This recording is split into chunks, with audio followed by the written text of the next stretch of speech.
So you want to live frugally in 2023, but you're struggling or you're not sure exactly where to focus. In this video, I'm going to share 7 tips, 7 challenges to help you succeed in frugal living this year. Stick around to the end for one of my lifetime favorite quotes.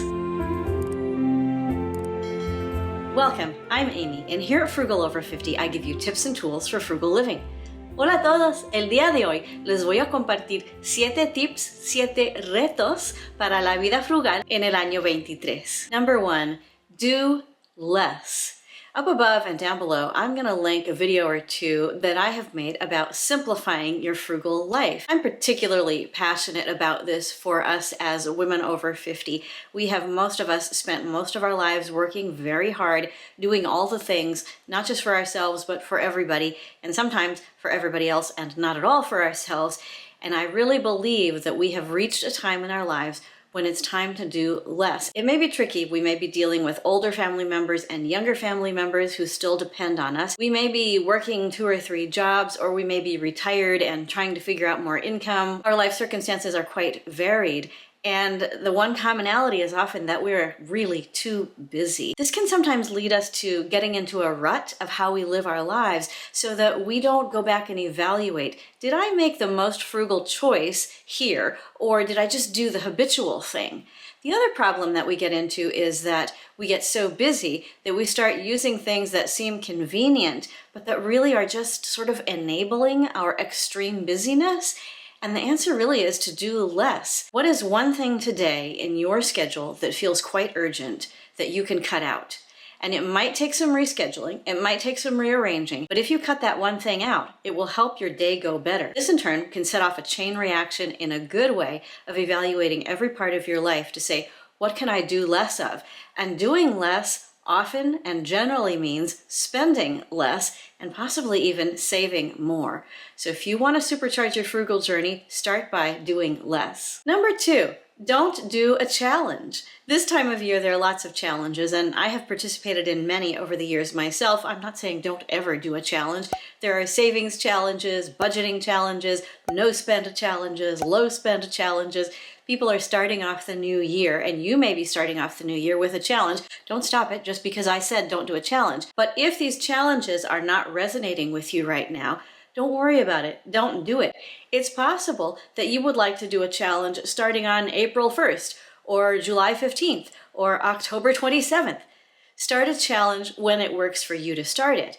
And if you are the sort of person for whom challenges feel like pressure rather than help, don't really start a challenge.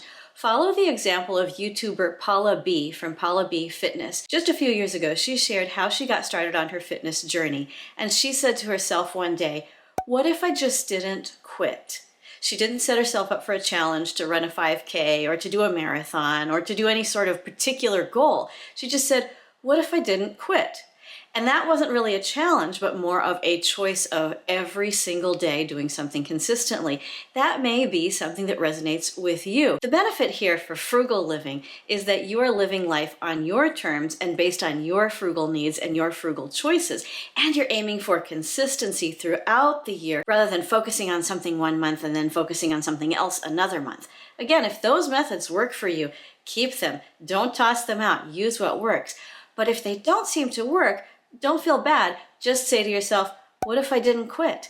What if that frugal choice that I made today is a frugal choice I could make tomorrow and the next day and the next day and maybe for the next 365 days? It's not a monthly challenge, but it will keep you frugal and consistent. Are you feeling groovy about this video? If you're getting value so far, would you give this video a like? If you haven't yet subscribed, please do that now. If you'd like to contribute to the growth of the channel, click the link below for coffee, where you can make a one-time contribution or become a monthly member. Number 3, try digital minimalism. This could be as extreme as getting rid of your smartphone and going instead to a flip phone like we all had back in the 1990s, or a newer version of a non-internet connected phone that you can use for calls and texts and maps and basic functions, but that doesn't keep you scrolling and scrolling and scrolling. I've seen several YouTube videos about this phenomenon, and I've been thinking about it myself, but I decided for me what was going to work better is to keep my phone, but reduce the number of things that I have on it. So I've gotten rid of some of the apps that are on there, and I've also made some decisions about how and when to use the phone.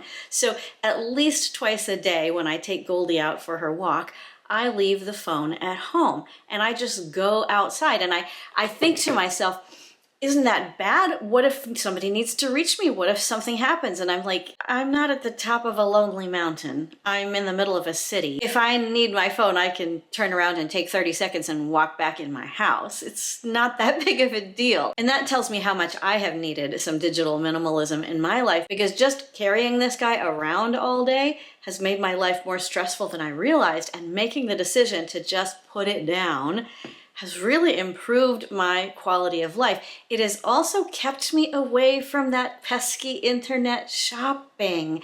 And internet shopping is one of those things like coffee that I always am going to struggle with. I always want to go to the coffee shop every day. I always want to shop online every day.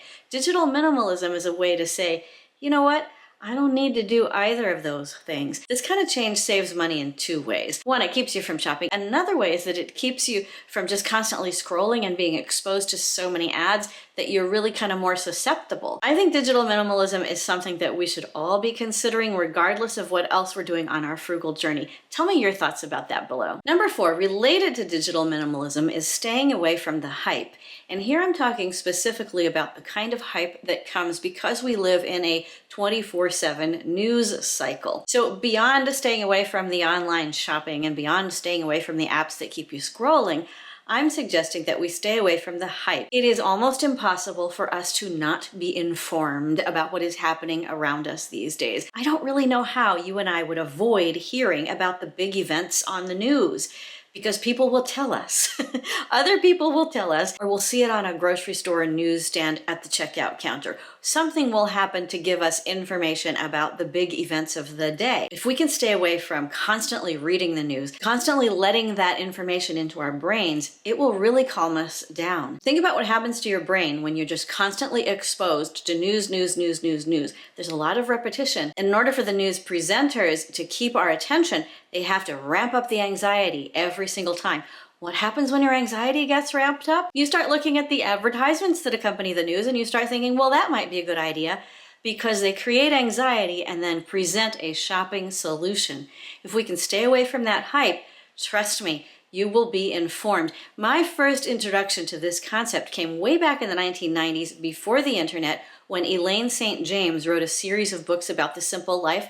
I've talked about them here. I know a lot of you love these books. And she gave the example of some friends of hers who were professors, and they decided that they would only keep up with the world through their professional journals for their academic work. They discovered that they were just as informed as their neighbors about everything really happening in the world, and they were able to really focus on what mattered to them. Now, bringing this back from 1995 to 2023, we also have that added element of the amped up anxiety and then the presentation of the advertisement, so that we shop and we feel a little bit better, and then we go read the news, we feel anxious, we shop, we feel a little bit better, and the cycle continues. This is a cycle many of us know about, many of us have broken it many times. Is it time for you to break that cycle again? Ignore the hype. Number 5, stabilize your finances. I know, it's 2023, the world's financial situation is unstable, and I'm saying stabilize your finances.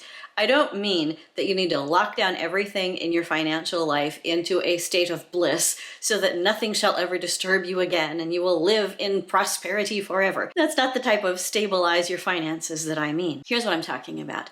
Look at what's coming for you. What have you saved for retirement, or how does your retirement income look right now if you are in retirement? Get a picture of that. What is your healthcare cost situation?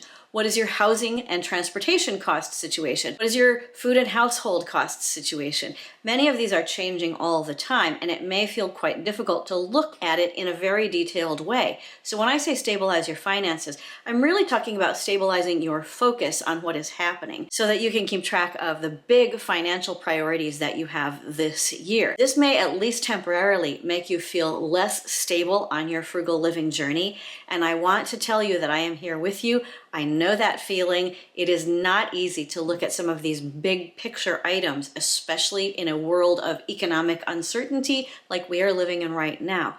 But when we can look at the big picture of these major elements of our financial life, then I promise you, friends, ultimately this will lead to bringing down our anxiety and bringing up our sense of creativity in how we make our everyday frugal decisions.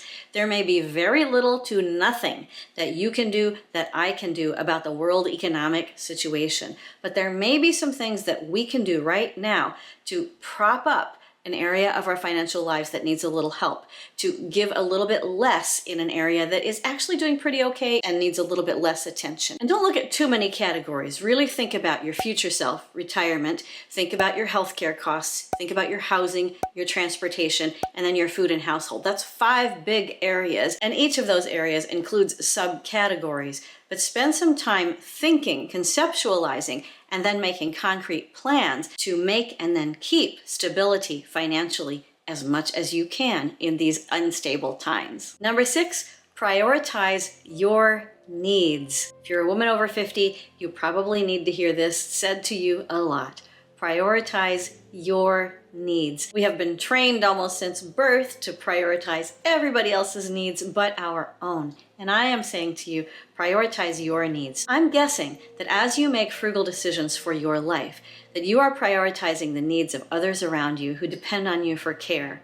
And that's wonderful. But I am asking that you put yourself into the picture as well. If that's really hard to do, remember that the people who rely on you for care won't be cared for if you're not around to care for them. And they probably would love it if you cared for yourself. I bet you have some people in your life who say, why don't you take care of yourself? Do something nice for yourself. And you're like, no, I'm fine. I'm saying prioritize your needs. I bet there's something that you've been needing to do, not just wanting to do, but needing to do to really take care of yourself for quite some time. And you'll have to shift around some priorities financially, some priorities in your scheduling, some priorities in your care of others in order to make that need happen. And I'm giving you permission and encouragement to prioritize your needs. When you take care of yourself at a deep core level that's not selfish, it will bring you peace of mind and it will keep you going on your frugal journey so that, again, you don't get drawn into extra spending that you didn't realize you were doing because you were so anxious because you weren't taking care of yourself. It's okay to take care of yourselves, friends. Let's do it. Number 7, trust your inner voice. As you have been watching this video and as you have been thinking about these concepts, I know that something has come into your mind and something has just sort of bubbled up to the surface and you think, I need to do that this year. That's the thing I need to do. That's what I need to focus on. Or maybe these 2 or 3 things. Listen to that inner voice. It's telling you the truth. It's going to guide you correctly. I don't know what your inner voice is telling you. I know that my inner voice, for instance, is asking me to live consistently on my frugal journey and just try for consistency rather than super impressive, laser-focused awesomeness. No, just consistent. Don't worry about if it's perfect. Just keep going one step at a time. It's possible that you have something even more concrete than that. Maybe you have a shopping habit that came to mind that you think, I need to not do that anymore. I'm going to figure out a way to do something else instead of shopping, and I'm going to find out what need I was trying to meet through shopping, and I'm going to meet that need truly. Listen to that inner voice, and if you don't mind sharing, tell me, what is your inner voice asking you to focus on this year? Ralph Waldo Emerson said, trust thyself. Every heart vibrates to that iron string. So wherever you are on your frugal living journey, take that next step. Whatever the next step is for you, and know that you are not alone, and I am so proud of you. Live frugally, change your life, and together we can change the world. I can't wait to see you again soon. Nos vemos pronto. Bye!